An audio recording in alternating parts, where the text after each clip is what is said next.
മലയാള സിനിമയിൽ ട്രോളുകളുടെയും മീമുകളുടെയും രാജാവാരെന്ന് ചോദിച്ചാൽ ഉത്തരം സിമ്പിളാണ്.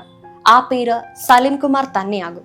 സ്റ്റേജിലും വെള്ളിത്തിരയിലും ചിരി പടർത്തിയ അദ്ദേഹം ഡിജിറ്റൽ യുഗത്തിൽ മലയാളികളുടെ ദൈനംദിന ആശയവിനിമയത്തിന്റെ ഭാഗം കൂടിയാണ്. ഒരു മൊബൈൽ ഫോൺ തുറന്നാൽ സലിം കുമാറിന്റെ മുഖഭാവങ്ങളോ ഡയലോഗുകളോ കാണാതെ കടന്നു പോകുക പ്രയാസം തന്നെയാണ്. ഫേസ്ബുക്ക്, ഇൻസ്റ്റഗ്രാം, വാട്സാപ്പ്, സോഷ്യൽ മീഡിയയിൽ വികാരങ്ങൾ പ്രകടിപ്പിക്കാൻ മലയാളികളെ ഏറ്റവും കൂടുതൽ സഹായിച്ചതും സലിം കുമാറിന്റെ കഥാപാത്രങ്ങളായിരുന്നു. സന്തോഷം, ദുഃഖം, ദേഷ്യം, അമ്പരപ്പ്, പരിഹാസം, നിസ്സഹായാവസ്ഥ, മനുഷ്യനുണ്ടാകാവുന്ന എല്ലാ വികാരങ്ങൾക്കും ട്രോൾ ലോകത്ത് ഒരു സലിം കുമാർ മുഖഭാവം ഉണ്ടാകും. ബാധ്യതകളെക്കുറിച്ച് പറയുമ്പോൾ മലയാളികൾ പുലിവാൽ കല്യാണത്തിലെ മണവാളനാകും. മറ്റുള്ളവരുടെ കാര്യത്തിൽ ഇടപെട്ട് പണി വാങ്ങുമ്പോൾ കല്യാണരാമനിലെ പ്യാരിയുടെ ഭാവങ്ങളാകും.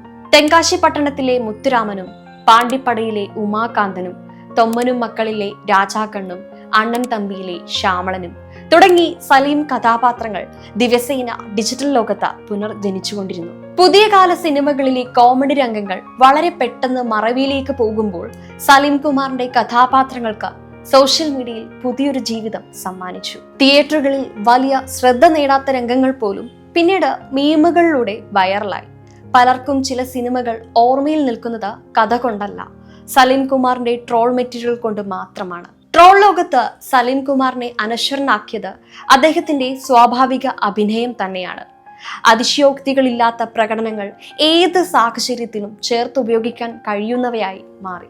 എന്നാൽ ഒരിക്കലും അദ്ദേഹം ട്രോളുകൾക്ക് വേണ്ടി കഥാപാത്രങ്ങളെ സൃഷ്ടിച്ചിട്ടില്ല.